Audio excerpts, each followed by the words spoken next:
Bien, hermanos, esta tarde, queridos hermanos, quiero tratar con ustedes el tema del lavacro o de la fuente de bronce, siendo el segundo objeto que está aquí en el atrio.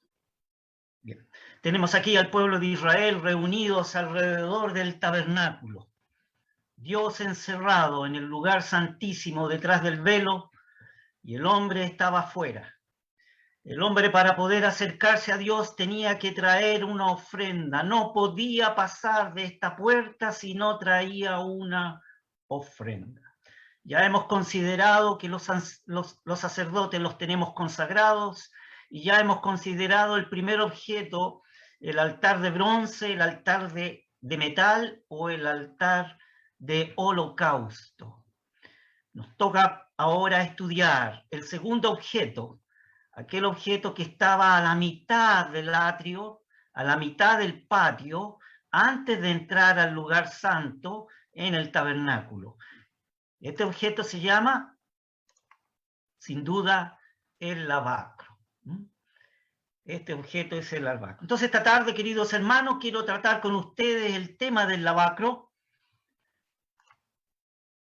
o de la fuente de bronce, siendo el segundo objeto que aparece aquí en este atrio. Este capítulo podríamos llamarlo el altar construido con el espejo de las mujeres.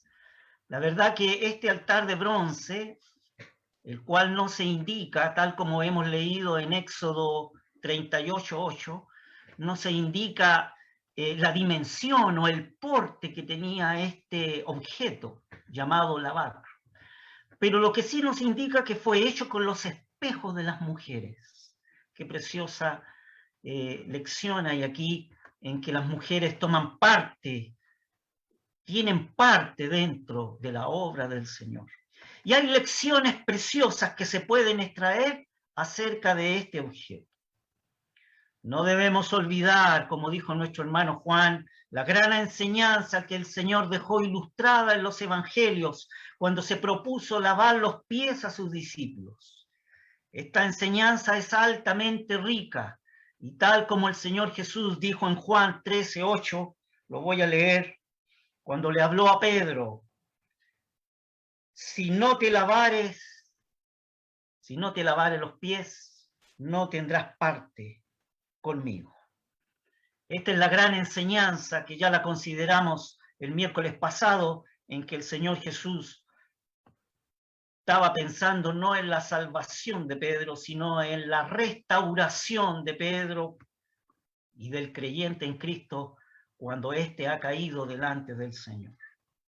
Bien, el tema de hoy se puede titular así: el lavacro tiene una lección que darnos sobre nuestro conflicto espiritual más profundo.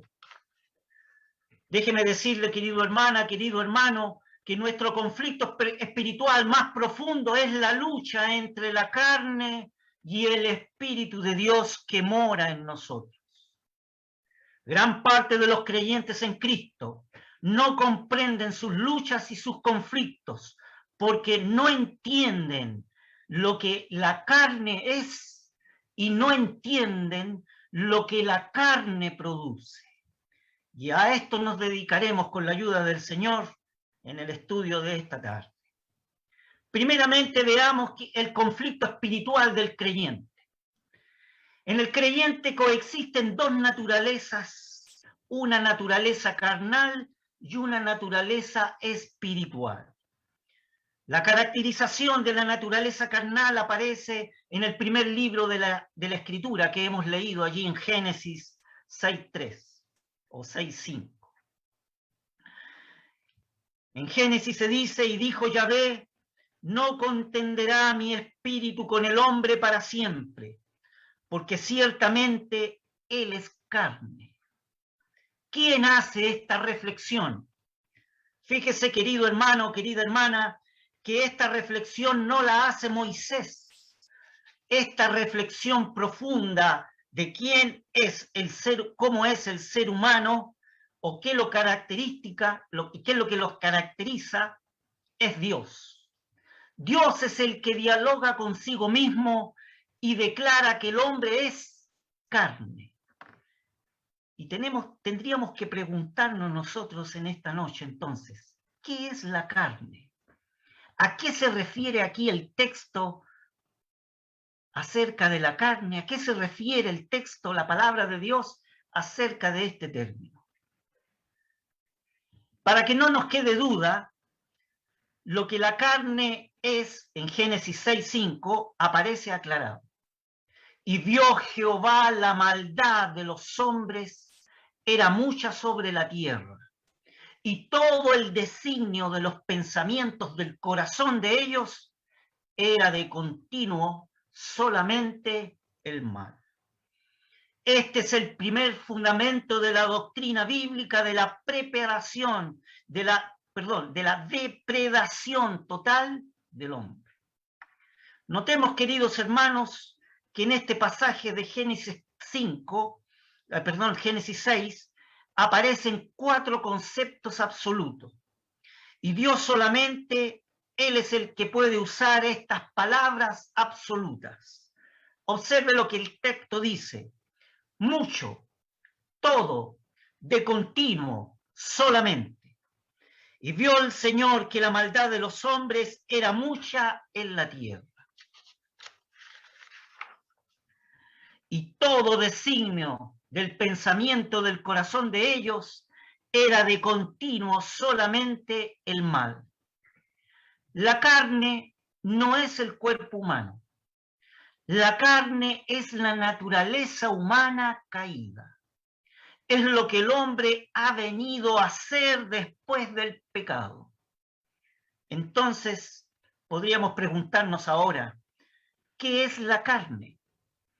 La carne es la naturaleza humana viciada. La carne es la naturaleza humana debilitada. La naturaleza humana es la naturaleza contaminada y contaminante. Yo como pecador tengo una naturaleza humana contaminada y además contaminante, y transmito lo que soy. No es el hombre como salió de la mano de Dios, es el hombre como quedó después que cayó en pecado. Y el hombre quedó débil, vulnerable, después que el pecado entró en su vida. Eso es la carne. ¿Quién es el hombre carnal? El hombre carnal no es un incrédulo. Al incrédulo se le llama en la Escritura, en la Biblia, el hombre natural. El creyente es espiritual, que no está más en la carne, sino en el espíritu, pero puede comportarse como un carnal.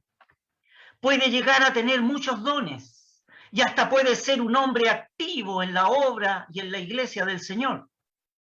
Esta enseñanza, queridos hermanos, queridas hermanas, es sorprendente.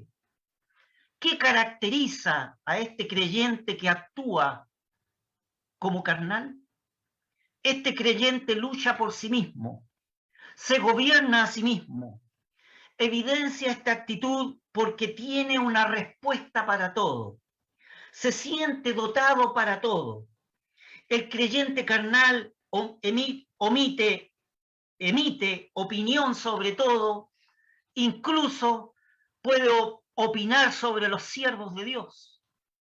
Este hombre carnal hace muchos planes, y cuando un plan fracasa, hace otros planes.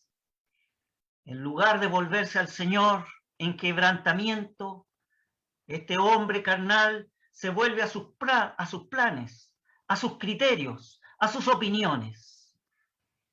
Otra cosa que caracteriza al cristiano carnal es aquel que depende de sus propias fuerzas y a la menor provocación devuelve agresividad, o se ofende, o se ofusca.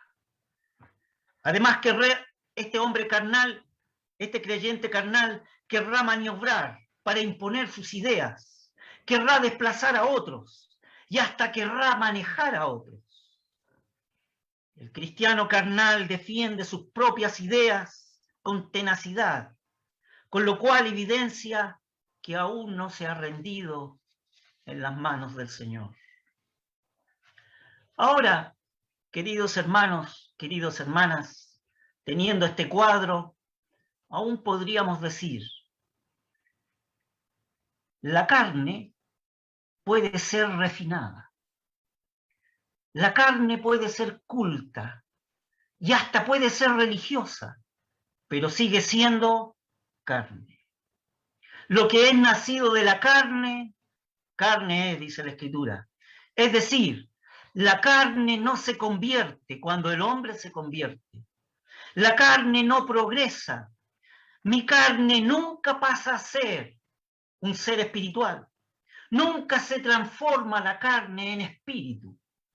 La carne pretende gobernar mi vida. De hecho, gobierna mucho la carne de nuestras vidas. Pero sobre la carne, queridos hermanos y queridas hermanas, pesa un gran veredicto de Dios. La carne no puede agradar a Dios. Si hay algo que caracteriza a la carne, si hay algo que caracteriza a mi carne, es su oposición a Dios. Notemos, queridos hermanos, queridas hermanas, que esta es la descripción de lo que la Biblia dice y de lo que en la Biblia se hace. Se refiere a nosotros mismos.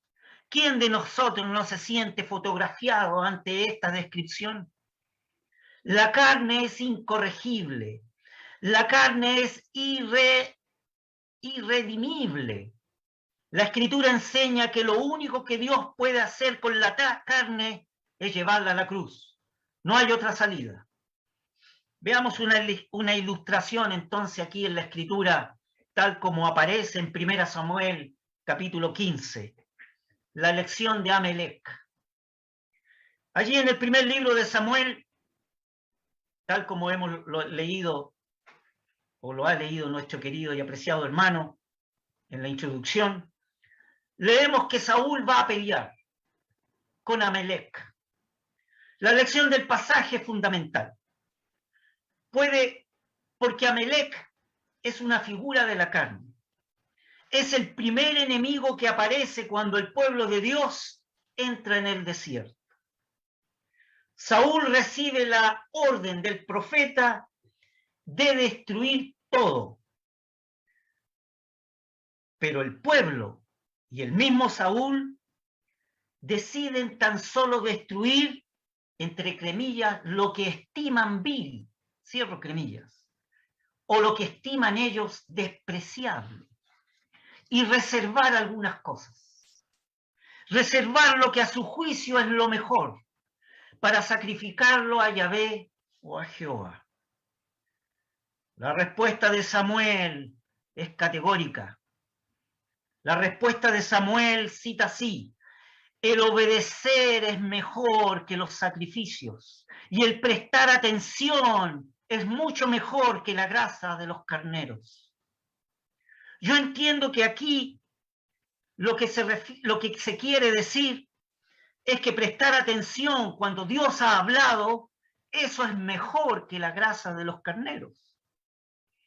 Y esto permite formular, queridos hermanos, al menos dos grandes reflexiones. Veamos.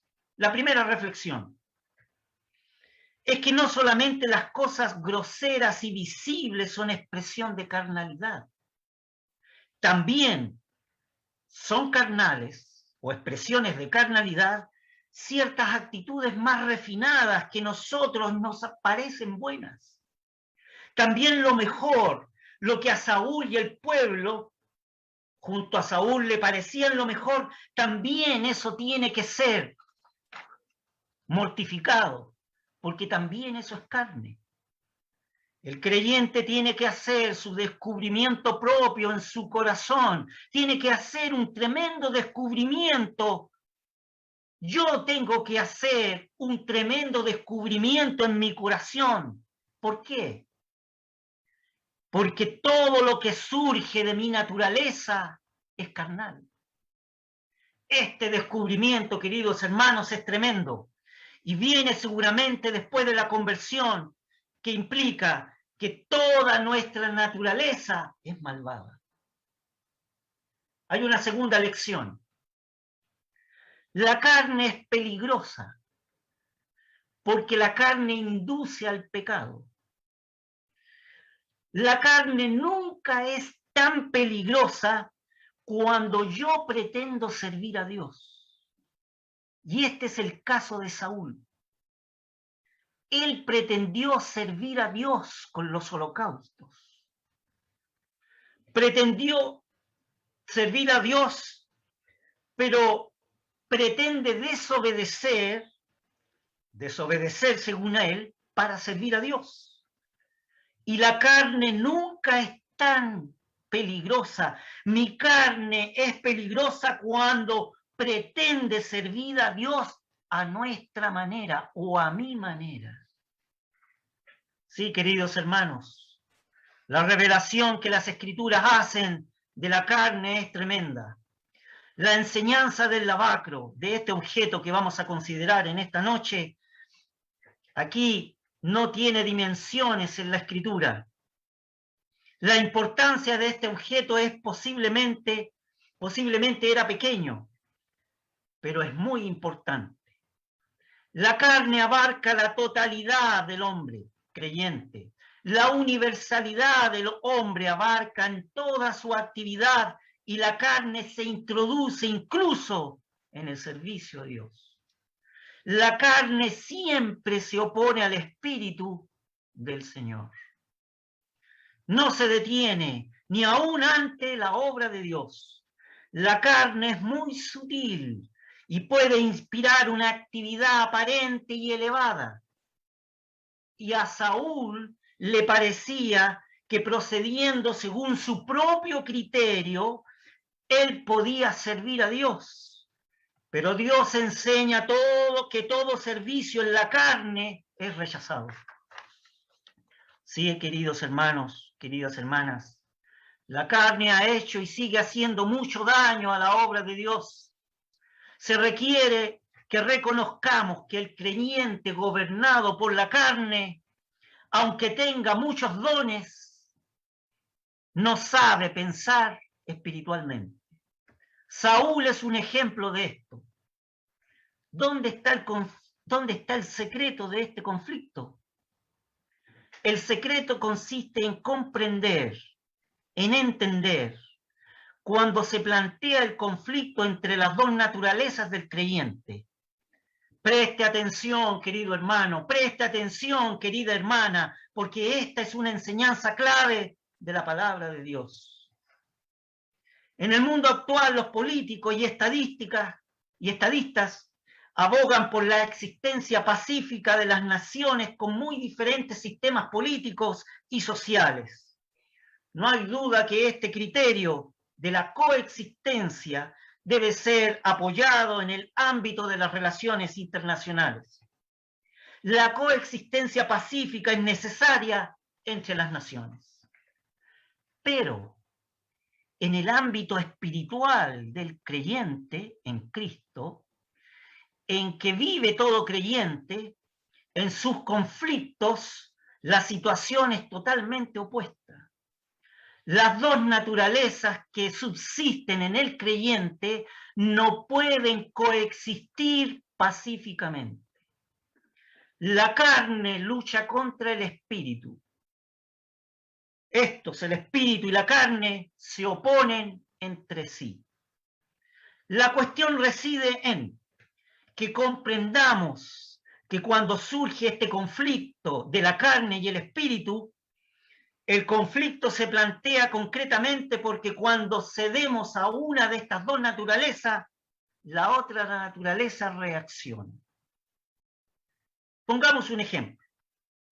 Cuando un creyente como yo cede al pecado, ¿qué pasa con la otra naturaleza? El espíritu que tengo adentro y viene de Dios se entristece. Es decir, reacciona. Y reacciona entristeciéndose. ¿Qué quiere decir esto? Que el creyente que pertenece al Señor, que su naturaleza es espiritual, la que se entristece cuando ha caído, El conflicto se ha planteado porque cuando uno de nosotros cede a una de las dos naturalezas, la otra reacciona. Ocurre a la inversa.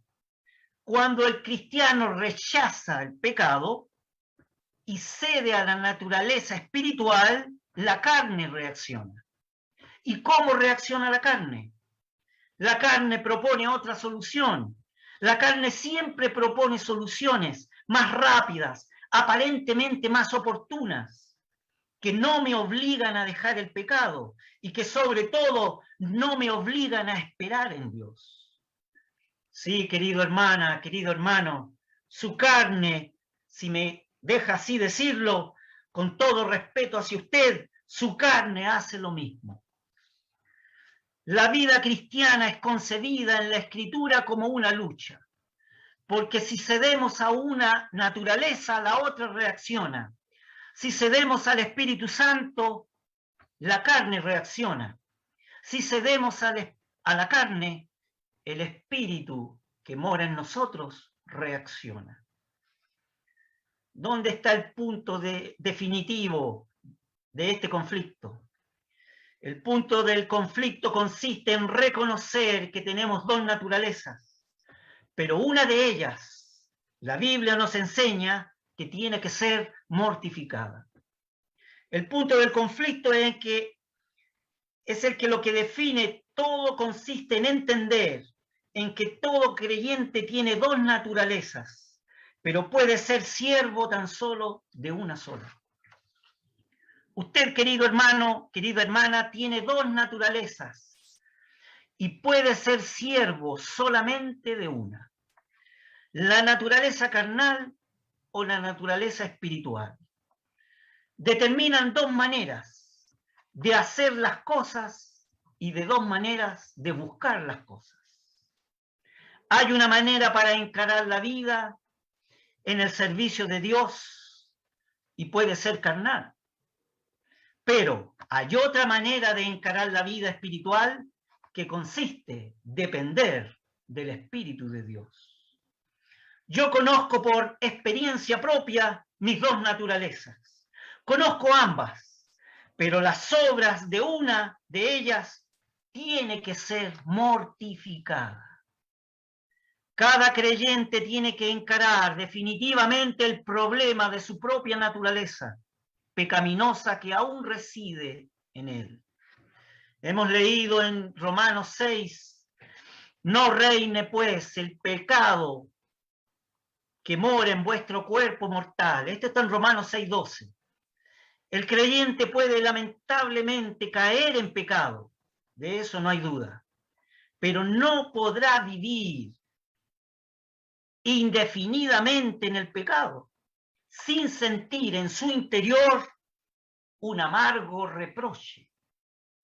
Este amargo reproche proviene del Espíritu Divino, del Espíritu Santo que habita dentro de usted, para ayudarle a reconocer su mal y a confesarlo y a levantarse de aquel pecado.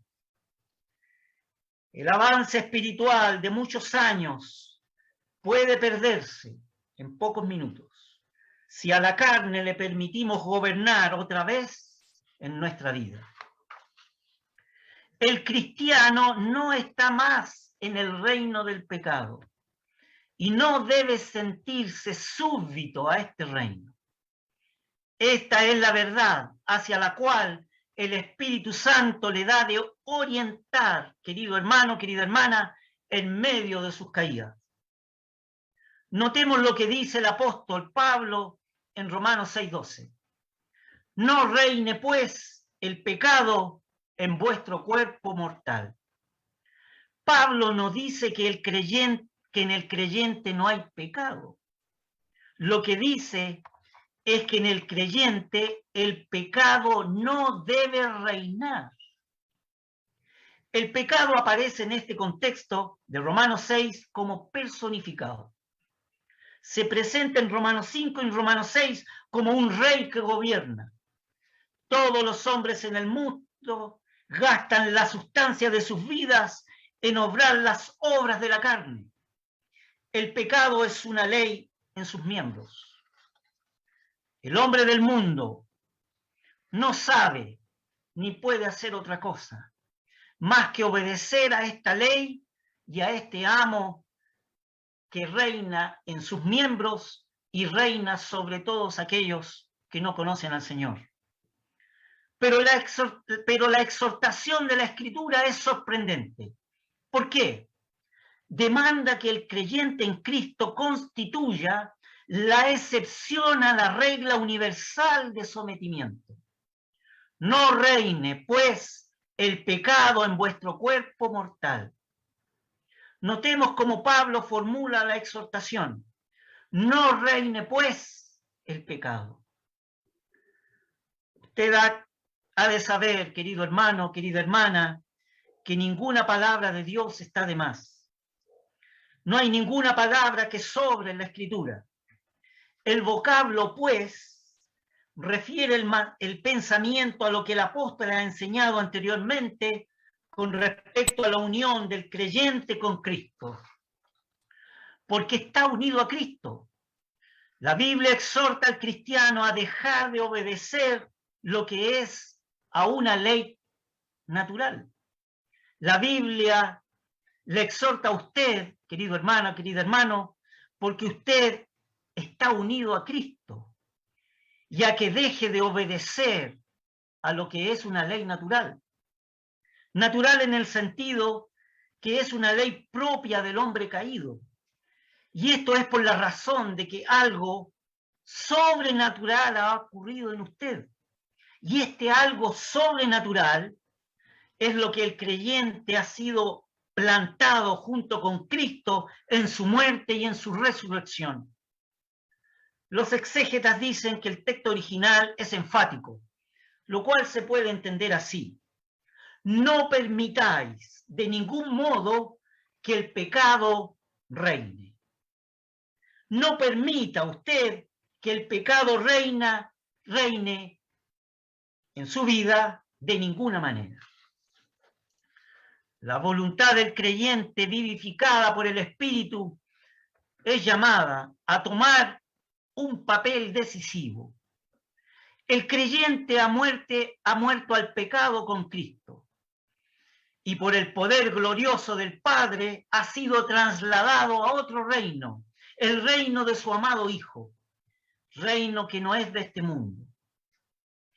Cuando se gratifican apetitos desordenados en nuestro cuerpo mortal, sin embargo, la enseñanza es que no solamente el cuerpo humano es mortal, sino que el hombre entero, en su totalidad, de su naturaleza, está sujeto a muerte. Y es sobre la totalidad de nuestra caída, y no solamente sobre el cuerpo, que el pecado ha establecido su reino. Por lo tanto, eso sobre este amplio campo de nuestra vida como seres humanos caídos que somos exhortados a resistir y a rechazar el dominio del pecado en nuestras vidas. La enseñanza es sorprendente y la exigencia es demoledora. La verdadera exhortación es para que el pecado no reine en nuestro ego, en nuestro yo mortal. La exhortación es para que el creyente no se rinda ante un amo que ha sido destronado. La exhortación es que no se rinda a la carne. La carne es la indicación de los afectos pecaminosos. Es la propensión, es el principio de la intención pecaminosa. Vivir conforme a la carne significa estar gobernado por esa dirección y por esa indicación, por esa propensión. Y todo hombre y mujer ha de aprender tarde o temprano que los caminos de la carne prometen la dicha, pero traen la ruina. Yo como creyente he aprendido esto con letras de sangre. Los caminos de la carne prometen la dicha, pero traen la ruina. No hay excepciones para esta norma fundamental, queridos hermanos, Porque cuando el pecado produce sus últimas consecuencias, entonces toda la vida humana se estremece. Ahora hemos visto, queridos hermanos, este cuadro tan desolador, tan tremendo de la Escritura. Ahora pasemos al punto más importante. Es el método de Dios para luchar contra la carne en este conflicto. ¿Cuál es el método de Dios? El método de Dios es la residencia no resistida del Espíritu Santo en el creyente. En toda lucha del pecado, el Espíritu Santo es esencial. Primero, es tarea esencial del Espíritu Divino que mora en nosotros en mostrarnos a Cristo, en su gracia redentora. La primera vez que vinimos al Señor, cuando se proclamaba el Evangelio, el Espíritu de Dios obró para que podamos quebrantar la oposición del hombre a la palabra de Dios. Se fija, querido hermano, querida hermana, otra vez el conflicto está presente entre la carne y el espíritu. Cuando la palabra recibida, su misión y la fe, el Espíritu Santo efectúa la unión vital del creyente con Cristo, es allí está el conflicto. Segundo, el pecador que cree recibe a Cristo y desde ese momento el Espíritu Santo reside en él. El Espíritu Santo no solo hace esto, sino que el Espíritu Santo toma posesión de él. ¿Por qué? Porque tiene un ministerio que desarrollar en usted, querido hermano, querida hermana. Tiene un ministerio que desarrollar en mí, principalmente para darnos victoria sobre el pecado. Tengo un tercer punto. El Espíritu Santo está en el creyente para enriquecer su vida interior. ¿Y cómo lo hace? Lo hace revelando a Cristo en toda su gloria, en toda su gracia. De esa manera trabaja el Espíritu de divinidad, haciendo real al alma de toda la experiencia espiritual al creyente por la gracia. Esta revelación el Espíritu Santo la realiza a través de la Escritura. Y nunca la realiza aparte de la Escritura. Tengo un cuarto punto. El Espíritu Santo que está en nosotros hace otra cosa fundamental. Está en nosotros para implantar la autoridad que tiene para gobernar la vida. A muchos no les gusta hablar de la autoridad. A muchos no les gusta hablar de disciplina. Pero estas palabras están en la Escritura y no las podemos borrar. El Espíritu Santo está en mí para implantar la autoridad que tiene que gobernar mi vida. Esta para ocupar además el lugar que Cristo, el mismo Señor, ocupó con sus discípulos, como maestro, como abogado y como consolador. El Espíritu Santo es el otro consolador. Fíjese, querido hermano, querida hermana, que el vocablo otro que utiliza aquí el Señor, los griegos tenían dos vocablos. Había otro que era distinto, neo. Es algo que antes no había. Pero el vocablo kainos, que se utiliza para el consolador, quiere decir otro de la misma naturaleza. El Espíritu Santo es el otro consolador, uno con mayúscula, como Cristo, que revela al Padre y que nos conduce a Dios. De modo que la conclusión aquí es sublime, querido hermano, querida hermana. Nosotros no somos menos privilegiados que los apóstoles, porque el que está en nosotros, el que mora en nosotros, el que mora en usted y en mí, es el Espíritu que es el Consolador, uno de la misma naturaleza, uno plenamente semejante al Hijo de Dios. tengo un quinto punto. Pablo dice en Romanos 8:12, en el pasaje que hemos considerado al comenzar este estudio de esta noche, hemos leído: deudores somos, no a la carne. Deja explícito que somos deudores, pero al Espíritu Santo de Dios. La persona salva, por toda esta razón, por toda la obra del Espíritu Santo, no está bajo las garras de su naturaleza pecaminosa, sino bajo el control del Espíritu de divinidad.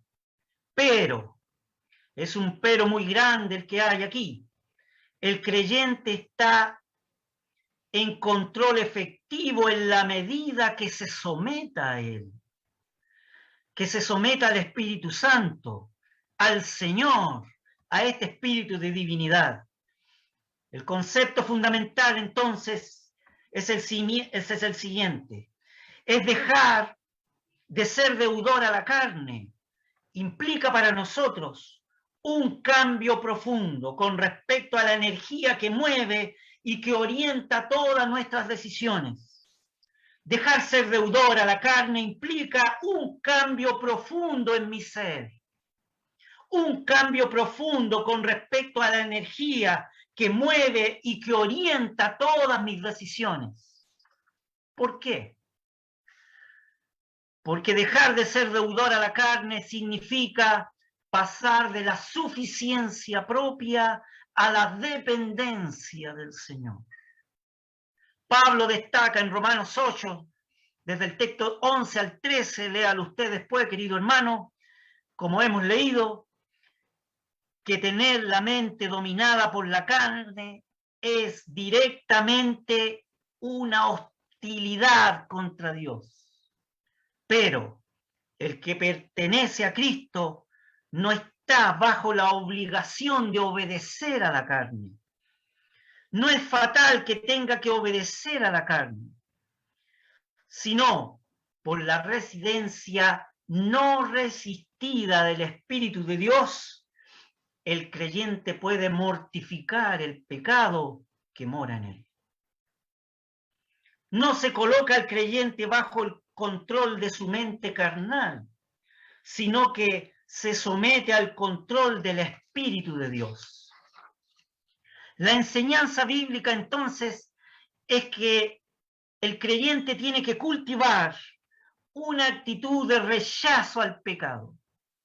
La idea es que el nuevo yo del creyente, que ha sido recreado, transformado por Dios en justicia y en santidad, este nuevo ser tiene que ser protegido contra la tiranía del pecado. ¿Por qué? Porque el pecado quiere recuperar el dominio de la vida. No es una novedad que la Escritura enseña que el pecado constituye una ley en los miembros del creyente, pero sí es una novedad que está manifestada en Romanos 12, que no se le debe permitir a la carne que reine. No reine el pecado en vuestro cuerpo mortal. No lo permita en ninguna manera, querido hermano y querida hermana. Eso es lo que dice el texto original. ¿Cuál sería la reflexión aquí, queridos hermanos? Hemos hecho varias. Veamos otra. La reflexión consiste en conducir al creyente debido a lo que el creyente es ahora para con Dios. Conducir al creyente a desobedecer a la ley del pecado, a que sea un rebelde contra la ley del pecado. La nueva vida no se puede vivir en la fuerza humana carnal. Nuestro viejo yo tiene que ser mortificado. ¿Para qué?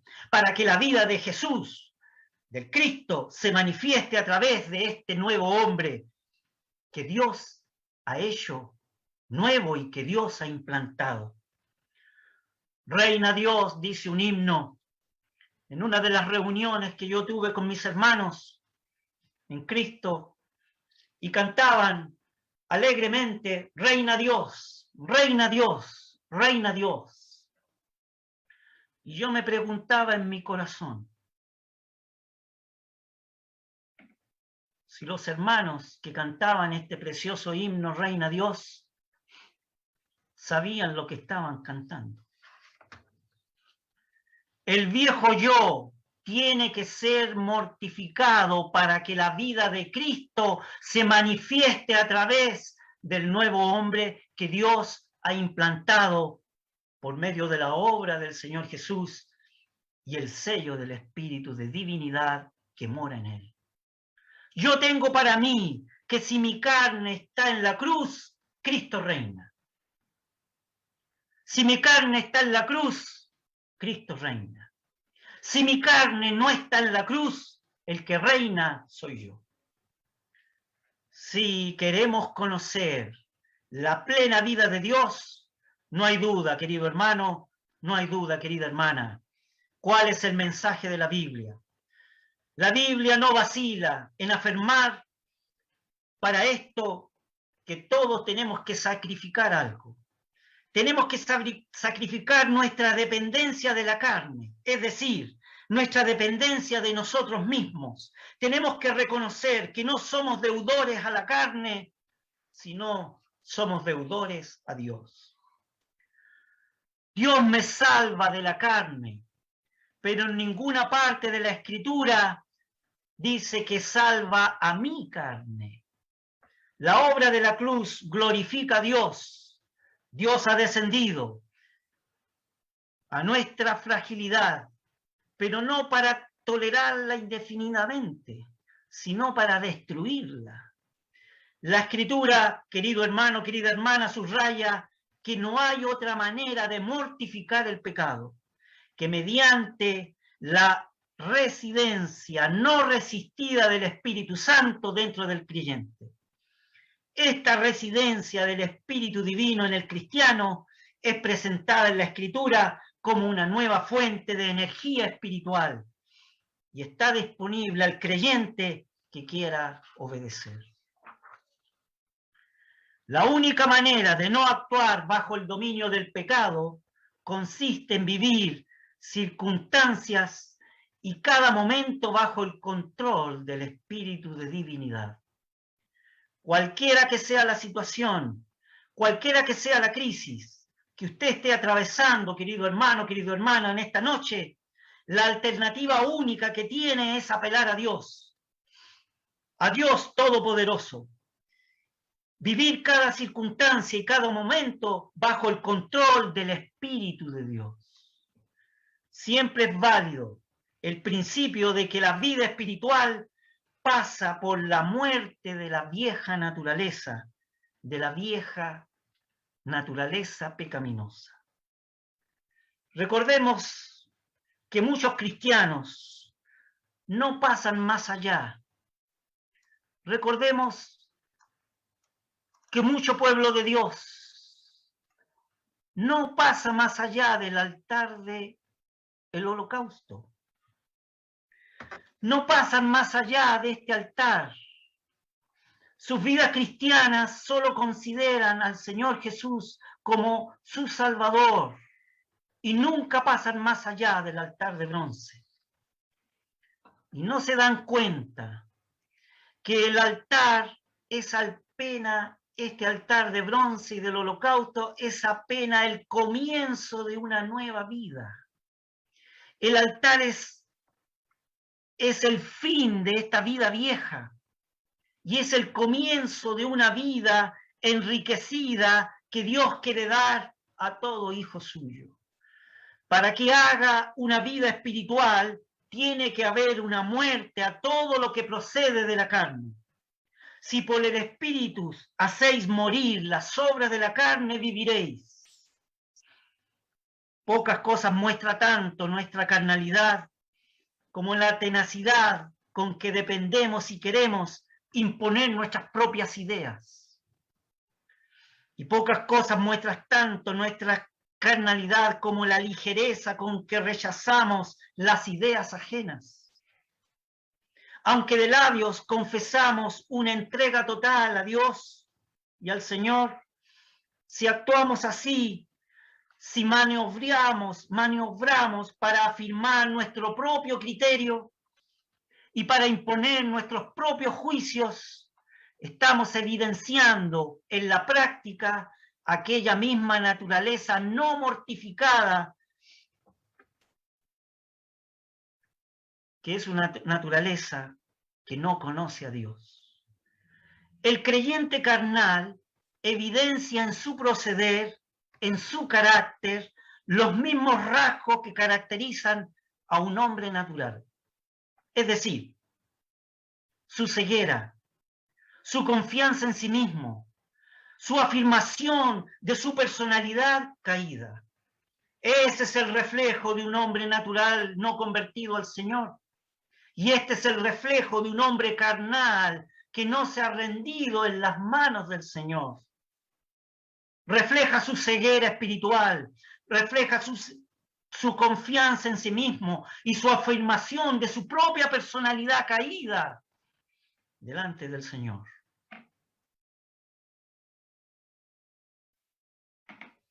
Notemos, queridos hermanos, queridas hermanas, que no se trata de mortificar el cuerpo, sino se trata de un quebrantamiento de espíritu que surge contemplando la significación tremenda del mensaje que el Señor ha hecho en esa cruz de ignominia.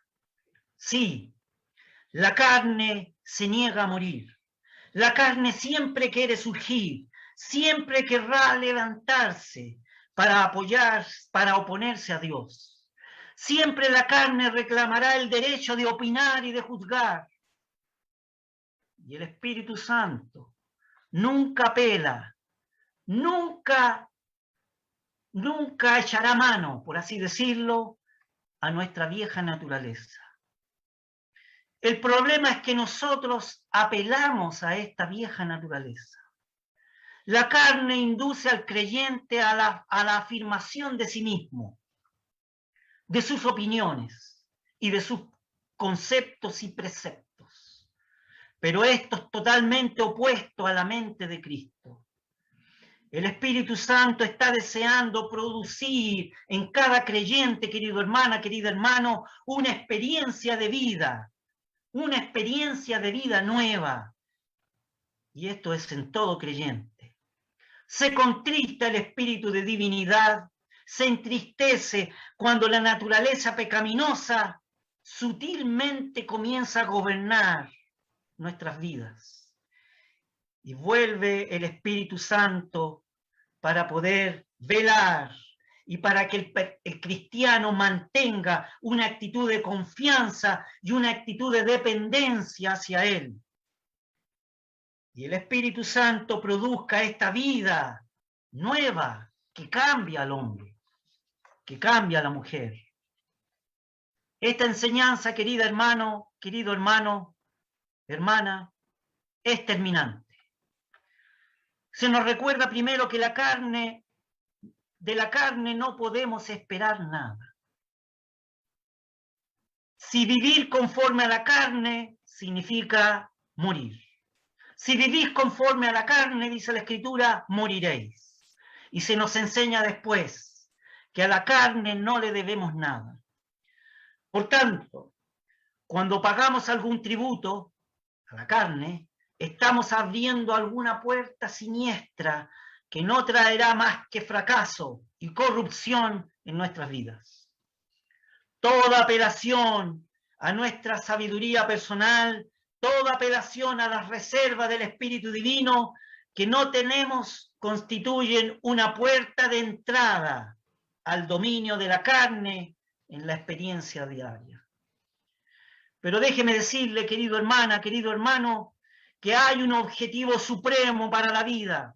Hay un objetivo supremo para su vida, querido hermano, querida hermana.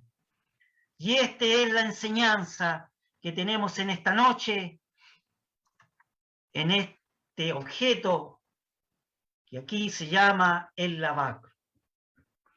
Que después de la conversión, el creyente tiene que gastar tiempo, tiene que gastar inteligencia, tiene que orar y clamar para aprender cuál es el objetivo, para aprender cuál es el objetivo supremo, el objetivo supremo de su vida espiritual.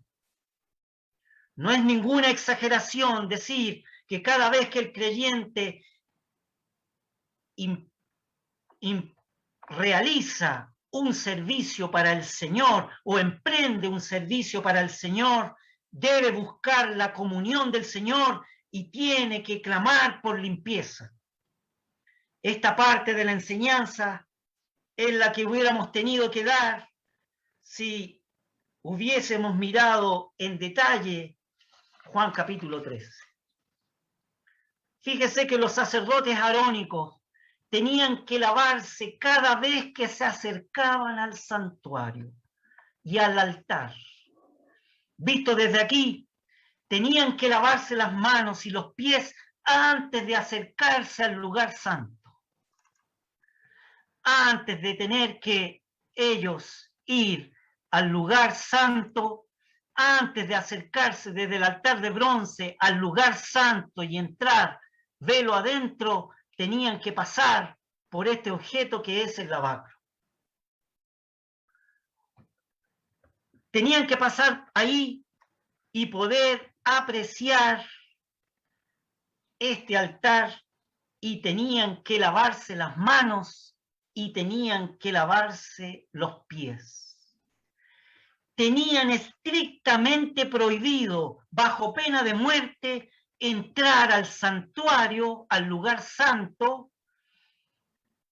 o ministrar en el altar de bronce a la puerta del tabernáculo, si no se hubieran lavado las manos y los pies en este objeto que se llama el lavacro. Tendremos que ser limpiados, queridos hermanos, queridas hermanas, cada vez que hacemos algo para el Señor. Cada vez que nos aproximamos en oración, cada vez que nos juntamos con el pueblo de Dios, tengo que ser limpiado. Cada vez que hago algo para el Señor, tengo que ser limpiado. Tengo que ser limpiado cada vez que me aproximo en oración. Tengo que ser limpiado cada vez que me junto con el pueblo de Dios. Sí, querido hermano, sí, querida hermana. El sacerdocio antiguo significaba un sacerdocio consagrado. Pero notemos que el lavamiento no aparecía al final del servicio. No es que los sacerdotes tenían que lavarse después de oficiar en el lugar santo o el sumo pontífice una vez al año en el lugar santísimo. Y después de oficiar allí tenían que lavarse. No, querido hermano, sino que este servicio de lavamiento tenían que hacerlo al comienzo del servicio espiritual dentro del tabernáculo. Y así ocurre con cada creyente hoy, querido hermano, querida hermana. Si usted ha sido consagrado con sangre, tiene que servir como un sacerdote y es altamente consolador saber que la palabra inspirada enseña que la limpieza es necesaria antes de servir y después de servir al Señor. El creyente carnal necesita mucha actividad, pero el mejor antídoto, el mejor remedio contra esta labor activa, esta labor viene a ser infructuosa si se hace en la carne. La carne consiste en morar día tras día en la presencia de Dios. Y esto exige, queridos hermanos, queridas hermanas, exige una separación de todo lo inmundo, de todo lo mundano que nos rodea. Dios solamente puede habitar en medio de un pueblo obediente que no tenga confianza en la carne. Lamentablemente, muchos de los hijos de Dios nunca pasan más allá del altar de bronce. Parecen ignorar que el altar es solamente, este altar de holocausto, solamente es el primer paso en la vida espiritual. El lavacro no es para el pecado antes de la conversión, sino que este lavacro es para el pecado después después de la conversión. Hay una bendición escondida en el hecho de que el lavacro viene después del altar de bronce. Si nosotros hubiéramos dispuesto, si a nosotros no hubieran dado el criterio para disponer los objetos como nosotros hubiéramos querido hacer dentro del tabernáculo, nosotros como hombres carnales que somos, hubiéramos puesto primero el lavacro para que el hombre se purificara. Y luego hubiéramos puesto el altar de bronce. ¿No es cierto? Pero Dios lo puso al revés. Porque la bendición escondida presenta un cuadro hermoso del progreso de Dios que desea en todo creyente. El que descuida la palabra de Dios, el que descuida examinarse en la presencia de Dios, el que anda o cae en pecado, no juzgado delante de Dios, el que anda como creyente en un pecado no confesado delante de Dios, déjeme decirle, querido hermano, querida hermana, que malgasta su vida. No puede tener capacidad alguna para poder servir a Dios. Tenemos todos, sin excepción, tenemos que abandonar nuestros propios criterios y entregarnos al examen del Señor. Ninguno de nosotros ha llegado a ninguna etapa en la que puede pensar que ya la obra de purificación en Él está completa o está terminada. Que en lugar de juzgar de los que en lugar de juzgar de los que han caído, queridos hermanos, invirtamos tiempo en la tarea nueva y más provechosa, en la tarea mucho más provechosa de juzgarnos a nosotros mismos. La confesión significa eso, hacer un juicio de nosotros mismos. El lavacro es la figura de Cristo como abogado, lavando las manos y los pies de sus discípulos, lavando las manos y los pies de sus discípulos del pecado. Y la idea del Señor, el reflejo del Señor, es que Él vive para mantenernos limpios delante de Él y para poder ejercer un servicio, no por medio de la carne, no por medio de la intelectualidad humana, sino un servicio usados, llenos del Espíritu Santo, del Espíritu que mora en forma no resistida en el corazón de cada creyente, de cada hijo de Dios.